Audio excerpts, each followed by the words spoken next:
Olá, seja muito bem-vindo. Estamos começando mais uma edição do podcast Jornada da Calma.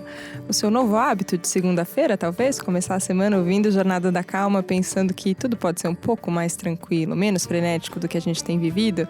Eu sou Helena Galante, sou editora da Vejinha, responsável pela coluna A Tal Felicidade, então eu tenho o prazer e a honra de conversar toda semana com pessoas inspiradoras que estão fazendo o possível e o impossível para mudar o jeito que a gente leva a nossa vida, e comando esse bate-papo semanal aqui no Jornada da Calma, também sempre com pessoas que eu admiro pessoalmente, gosto muito e compartilho do propósito. Quem está aqui na minha frente hoje no estúdio é o Gustavo Arnes. Ele quer ver o Brasil mais feliz. Esse é o Brasil que eu quero também, Gustavo. Temos em comum isso. Olá, seja muito bem-vindo. Obrigado, Helena. Obrigado pelo convite. Uma alegria estar aqui com você. Sou grande fã aí do podcast. Escuto sempre que possível, nem sempre na segunda-feira. É bom podcast que a gente tem, não fica com um compromisso que se eu não fizer agora, mais uma atenção, né? Se não fizer agora, não dá tempo. E me sinto inspirado também pelas conversas aqui, são muito bacanas. Que gostoso. Queria conversar com você sobre o Congresso Internacional de Felicidade. Em 2019, agora estamos chegando ao 4º ano seguido de congresso. Como é que começou tudo isso? Legal. Acho que essa jornada começa muito de uma busca pessoal minha. Contando a história curta, eu venho de uma família muito católica, muito ligada ao serviço social. E estudei em escola católica, então o catolicismo foi assim mesmo um berço de fé do que depois eu chamo de espiritualidade. Isso por parte de mãe, por parte de pai. O pai também era muito católico, mas ele sofria de uma sinusite muito forte quando era jovem. E fez todo tipo de tratamento que existia possível, nada resolvia. Na melhor das hipóteses, tomava morfina para dor algumas vezes, porque era bastante forte mesmo. E ele foi se curar com homeopatia, que há 40 anos atrás era uma coisa super incomum. E desde então ele foi entrando nessa área das terapias antigamente alternativas, hoje integrativas. Começa a abrir a portinha, assim, né? Talvez. Exatamente. E aí foi, né, pra reiki, foi pra acupuntura, coisas mais esquisitas, né, como cromoterapia, por exemplo. Hoje a gente tem a física quântica, né, tentando comprovar ou explicar um pouco do que acontece, mas ainda em comum. E ele que despertou em mim também essa curiosidade, assim. E aí eu fui tendo algumas experiências estranhas, estranhas assim, no sentido de que na alopatia você tem um resultado esperado, você tá mentalmente seguro que é aquilo que vai acontecer. Mas eu lembro bem, por exemplo, uns 15, 16 anos eu tive um torcicolo. Comum, acordei um dia com torcicolo, não passou, tomei um relaxante muscular, não passou, fui num massagista, não passou, uma semana depois eu estava numa fisioterapia e não melhorava. E foi a fisioterapeuta que falou assim: Gustavo, aqui no prédio mesmo, na porta do lado, ali tem o Dr. Ling. Ele faz acupuntura, acho que você podia ir lá. E sei lá, a ideia de fazer uma acupuntura para quem nunca fez e nunca ouviu falar é uma coisa meio estranha, né? Você deitar, ser espetado por agulhas. Por agulhas? Como assim? As pessoas não se sentem muito confortáveis, mas como em casa isso era uma coisa comum, eu fui lá, fiz e saí de lá consideravelmente melhor.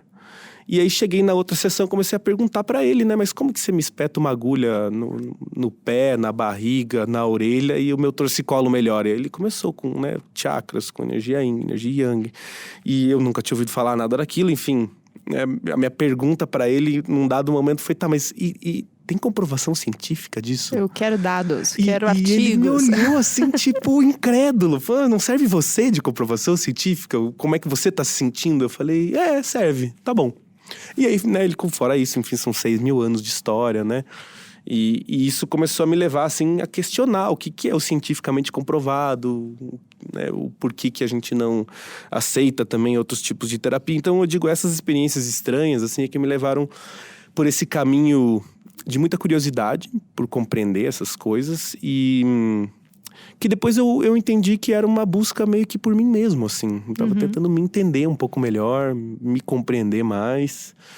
E acho que o grande ponto, assim, de mudança foi em 2014. Eu tava aqui em São Paulo.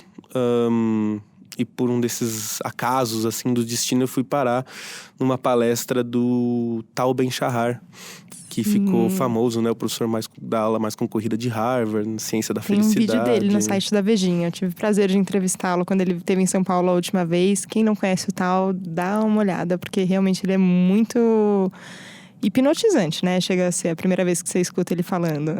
E é incrível como ele consegue colocar de maneira simples, né? Uma coisa que é realmente científica, ele traz os dados e você compreende bem.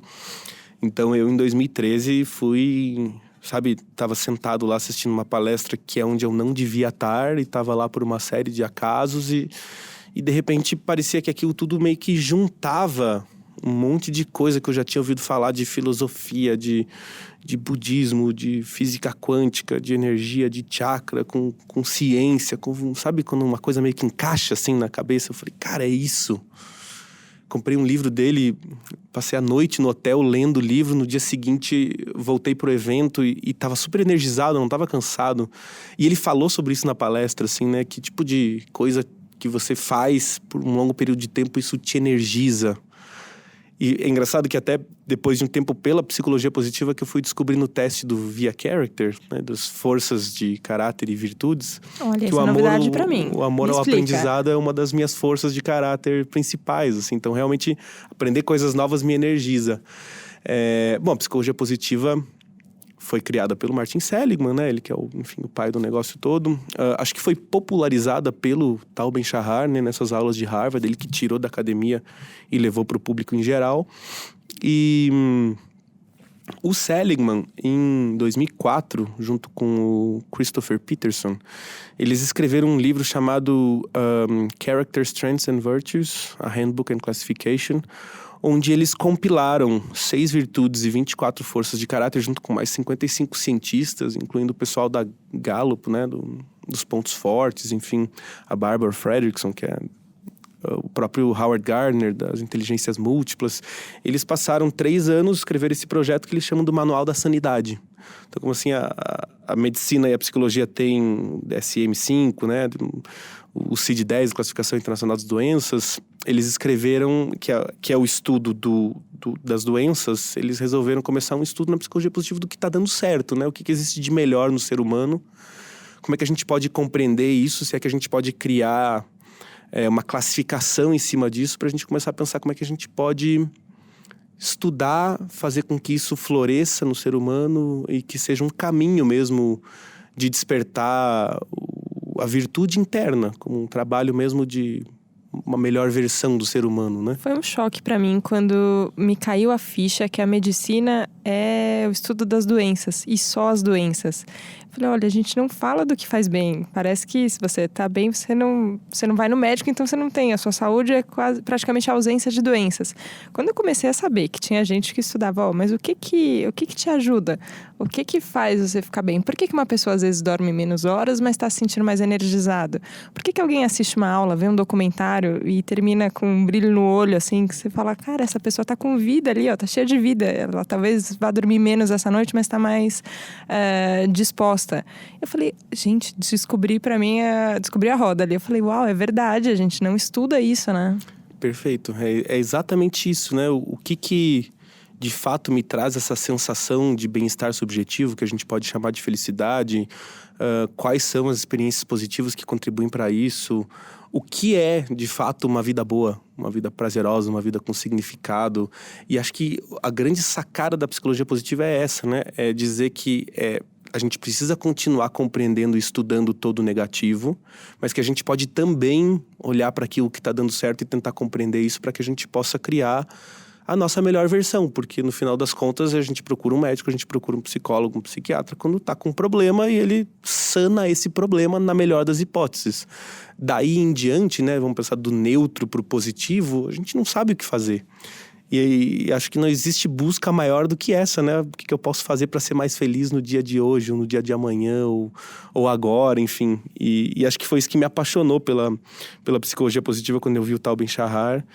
E aí, desde então, eu mergulhei nesses estudos. E acho que isso me ajudou tanto, assim, nas mais diferentes esferas da minha vida, que de alguma forma eu quis que mais pessoas tivessem contato com com esse estudo de felicidade, de autoconhecimento, novos níveis de consciência, enfim. Então, sabe que esse ímpeto do compartilhar é uma coisa que muitos entrevistados aqui no Jornada da Calma acabam compartilhando. Olha, foi redundante, mas tudo bem. Mas parece que quando você descobre uma coisa que é muito boa, é natural, nossa, assim, você quer contar para as pessoas. Você fala, olha, tem um outro caminho aqui, ó, peraí. Só que no final você começou... Não é que você foi contar para os amigos, assim, no seu perfil do Instagram.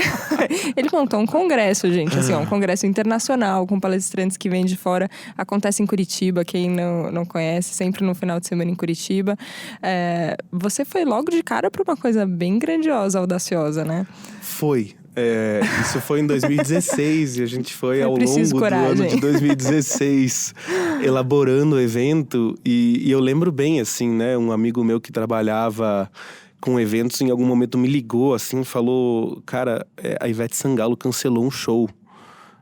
Você tá maluco, assim, faça um evento menor, pense em menos gente, vamos cancelou pensar em outro lugar. por causa do evento, porque a cena mesmo... Não, porque o país estava em crise na época. Entendi. Isso era 2016, entendi. né? Acho que a gente não saiu dessa crise até hoje. Pois é. E todo ano as pessoas me falam isso, né? Ano passado a gente estava lançando o site do Congresso na época da crise do combustível. Então, eu lembro Greve dos caminhoneiros e tudo. Eu lembro que um primo me ligou, assim, super atazanado, assim, né? Que viu na TV que ia faltar oxigênio nos hospitais, as pessoas iam morrer de fome. Ele estava indo pro hospital comprar comida e eu estava debatendo alguma coisa, né? Com o pessoal do site que estava atrasado o lançamento por conta... Alguma fonte de letra, alguma coisa super simples, assim, que estava fora do lugar. E eu desliguei os 2 telefonemas e falei, gente, tem alguma coisa estranha, assim, né? Tá muito desconexo. E meio que é isso, assim, meio que são universos paralelos mesmo, porque ou a gente foca a nossa atenção, né, em tudo que tá dando errado, em todas as dificuldades, em todas as crises, e diversos mercados estão em crise, mas tem diversos outros mercados que estão surfando super bem, tem muita coisa que tá dando certo, a gente tá pensando em novos modelos econômicos, educacionais, e obviamente, né, eu lembro muito dessa lição da psicologia positiva, que a gente não pode varrer o problema para debaixo do tapete, não é isso, mas é que a gente pode também olhar para o que está dando certo e quem sabe tentar vibrar um pouco mais nessa energia, ficar um pouco mais dentro desse círculo, até por uma questão de saúde, né? Mas é engraçado porque às vezes rola até uma cobrança, né? Acho que cobrança é o que a gente mais tem na sociedade sempre e a gente faz parte do processo de todo mundo aqui, da jornada de todo mundo, aprender a lidar com isso.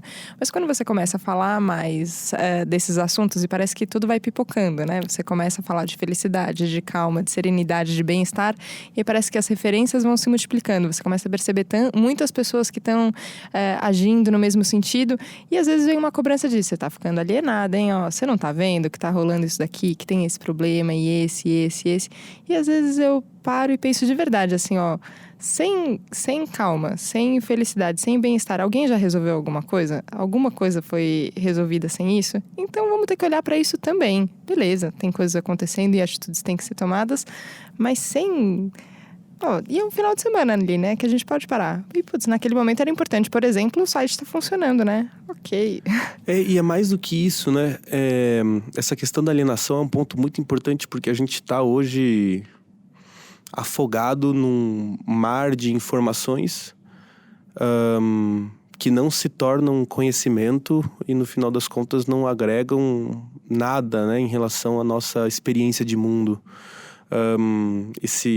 Toda essa informação não melhora a nossa vida, não melhora as nossas relações, não nos faz pessoas melhores.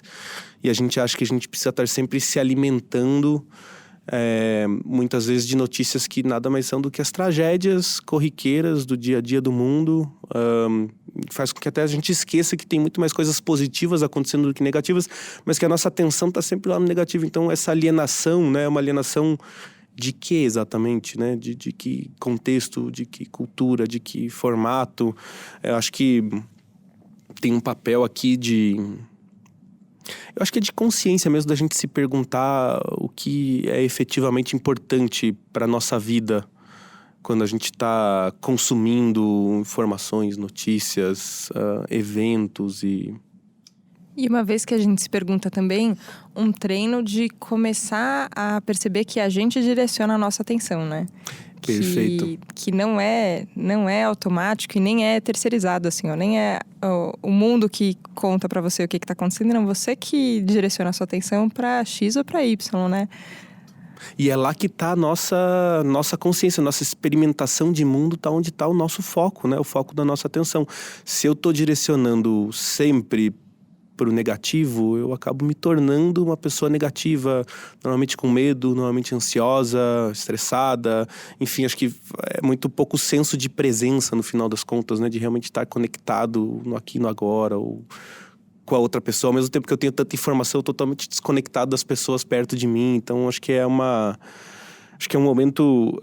De novo, né? A gente vive um momento super interessante cientificamente, né? A ciência da felicidade hoje vem comprovando diversas coisas que eu digo até que os nossos avós recomendariam, né, de alguma forma, ou que a gente de alguma forma já sabia, mas hoje tem ciência por trás disso, isso é super interessante. Ao mesmo tempo que a gente vem com dados também cada vez mais difíceis em diversos âmbitos, né, estresse, depressão, e acho que é a hora justamente da gente aliar toda essa teoria com a prática, levar isso para o centro da nossa vida e, de fato, como você colocou, né, levar o nosso foco até para a realização de atividades que vão me trazer esse grau maior de bem-estar.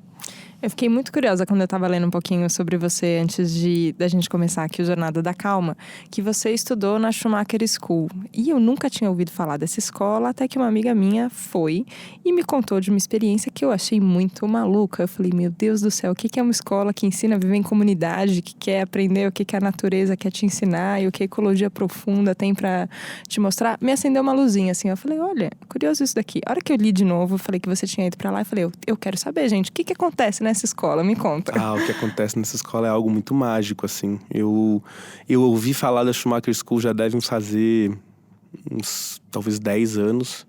E conheci a escola... Conheci, né, quando eu ouvi falar a escola da Inglaterra, procurei na internet. E todo ano ficava... fazendo planos, assim, namorando a ideia de fazer um curso lá. Assim, isso, exatamente.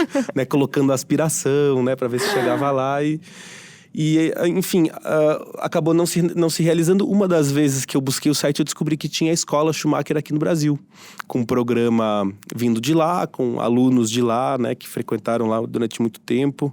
A Juliana Schneider, que cuida aqui no Brasil, junto com um grupo, né, incrível de pessoas. E aí eu tive a oportunidade de fazer o certificado de Ciências Holísticas e Economia para a Transição, que é um certificado que tem uma duração, se não me engano, de 8 ou 10 meses, com algumas imersões, aulas online, leituras e é muito disruptivo, assim, né? Porque é uma escola realmente inovadora para adultos. A gente tem muitos exemplos, né, de escolas inovadoras para crianças, mas para adultos muito pouca coisa. Parece que adulto já estragou, já não tem mais jeito, já né? Tá, não dá mais pra ensinar já nada. Tá tão sedimentado nas suas crenças não dá. que... Exatamente.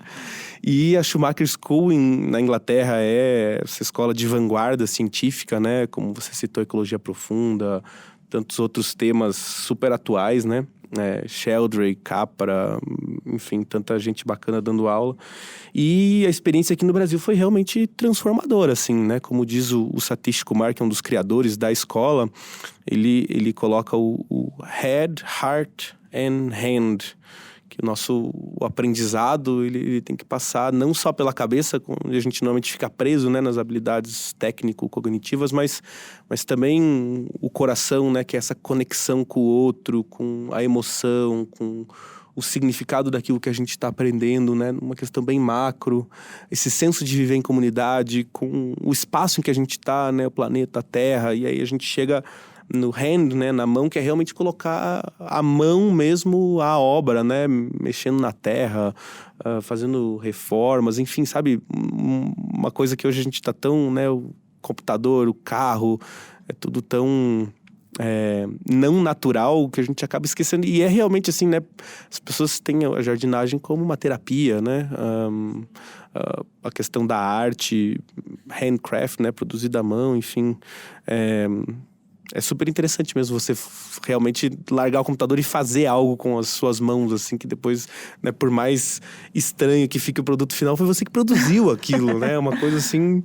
Então eu recomendo fortemente, assim, o certificado aqui em Curitiba, aqui em São Paulo, que acontece com as imersões, além do certificado que é mais longo, tem alguns programas imersivos menores, enfim. É bonita essa noção da cabeça, do coração e da mão, porque dá um sentido de coerência, né? Acho que eu vou citar aqui uma que não é minha essa frase, mas que coerência é você alinhar os seus pensamentos, suas palavras, suas ações. Quem foi que falou isso, gente? Depois eu vejo, não vou abrir o Google aqui agora, mas a ideia é essa. A hora que você pensa em alinhar a sua cabeça, seu coração e as suas mãos, tem essa ideia, né, de você descobrir um monte de coisa também. E eu acho que a gente estava comentando aqui um pouquinho, já tínhamos começado a conversa antes de ligar a gravação aqui do podcast, sobre como essa busca por coerência acaba movimentando a gente também, né? Quando o Jornada da Calma é um projeto ainda novinho, começou agora, tem pouco tempo ainda de existência, mas quando começou, as pessoas começaram a falar: olha que legal, nossa, precisava disso, tem razão, a gente precisa falar mais disso. Olha, eu realmente começava a minha semana aqui de um jeito, agora eu preciso mudar. Dá um gás para todo mundo e para quem tá apresentando também, gente. Tem vezes que eu tenho que voltar e ouvir um episódio, eu tô com medo e falo: peraí, o que eu tinha falado mesmo sobre medo? Acho que eu me equivoquei aqui, deixa eu voltar de novo. Você tem que se ouvir falar e você vai buscando cada vez mais aplicar isso no dia a dia.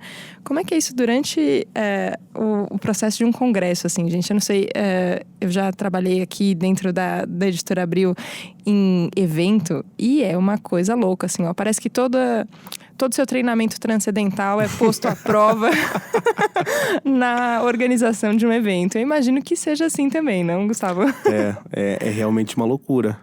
E acho que essa busca por coerência, né? Eu ouvi um pouco disso que você trouxe no budismo, mas eu sei que tem outras culturas e filosofias que também vão fazer esse trabalho, que é um alinhamento, né? Daquilo que você acredita com o que você pensa, com o que você fala, com o que você põe em prática. Acho que Gandhi falava, inclusive, que a felicidade é isso, é justamente esse alinhamento que nos traz essa possibilidade. Fazer o evento é super agitado mesmo, é uma loucura. Eu gosto da agitação, assim, eu sou uma pessoa muito fazedora, gosto de realizar, gosto de estar com as pessoas também. Então o evento ele me obriga a estar com muitas equipes, né, ao mesmo tempo. Então são todas coisas que eu gosto de fazer, mas que eu também preciso estar fazendo muito consciente do que eu estou fazendo, justamente para esse meu perfil também não me levar para a parte desequilibrada da jornada, que também acontece.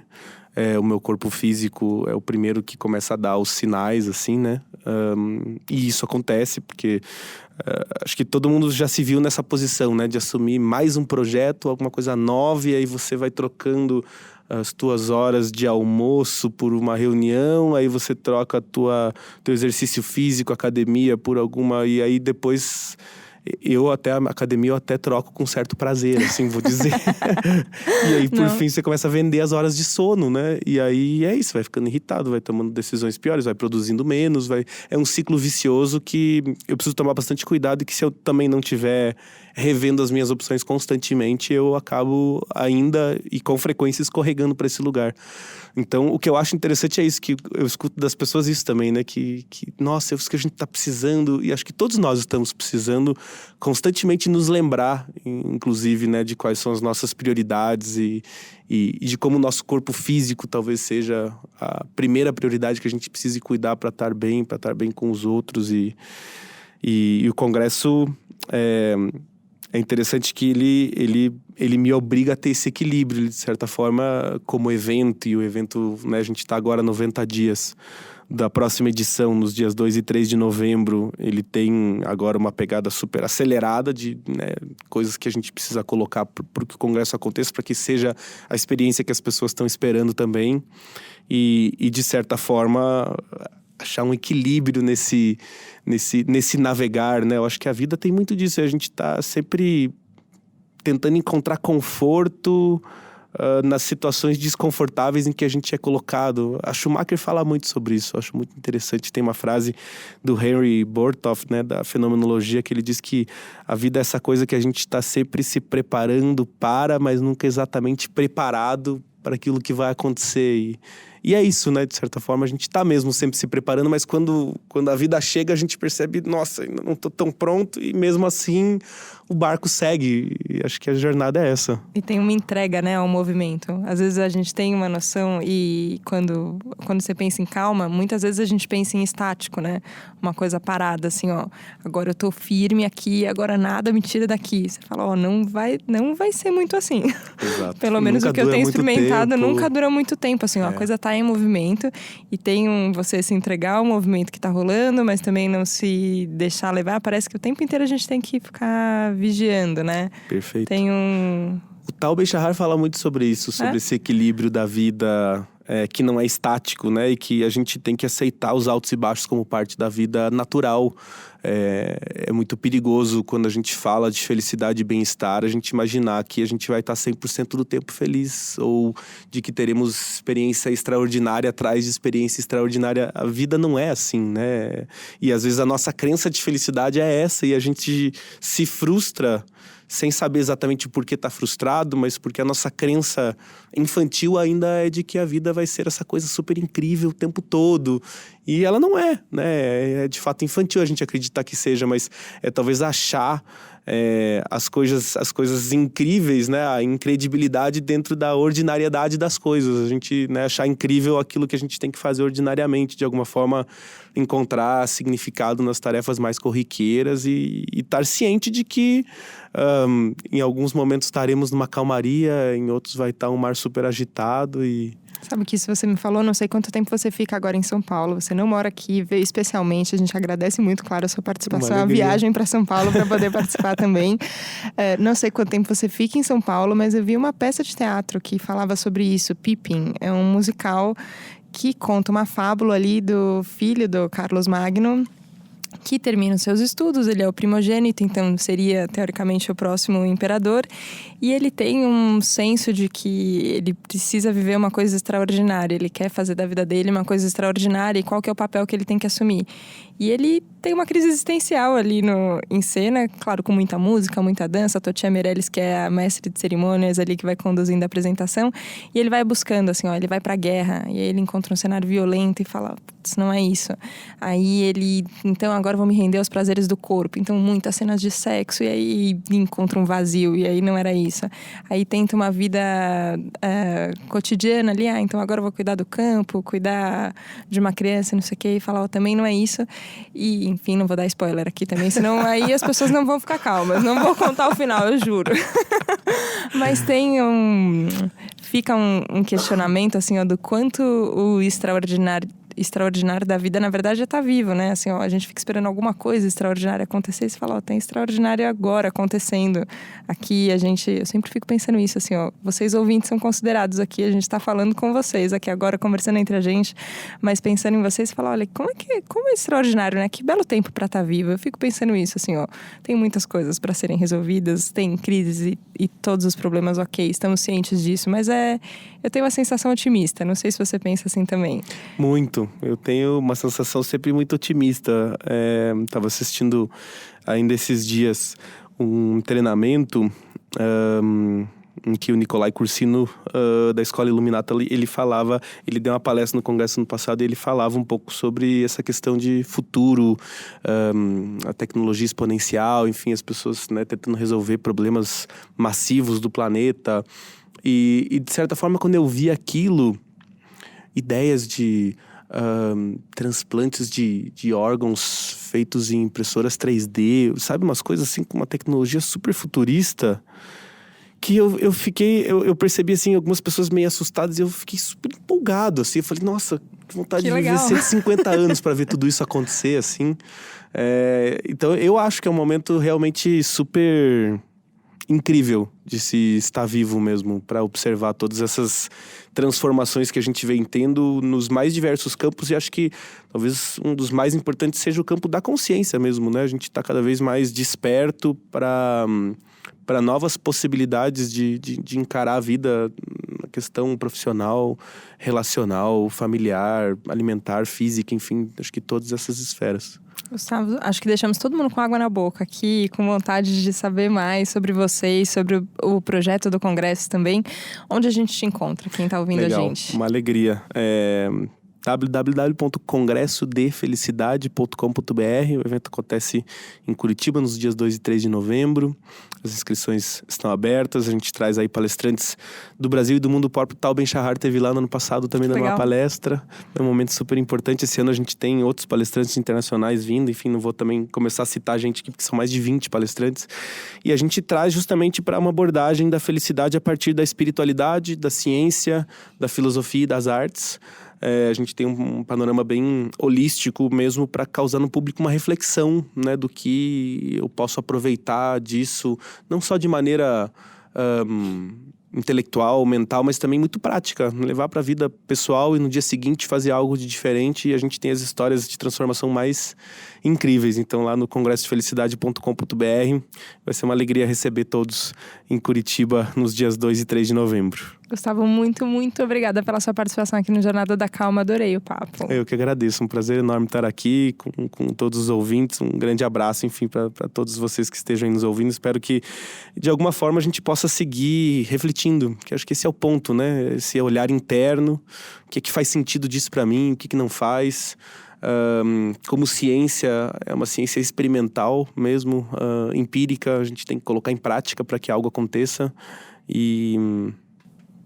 funciona como uma luzinha, né? Que a gente acende e agora todo mundo começa a procurar. Peraí, onde é que tem mais disso? Onde é que tem mais disso? Esse é o nosso convite para você que esteve aqui junto com a gente no Jornada da Calma. Obrigada. Obrigada pela companhia. Eu gosto muito desse nosso encontro semanal.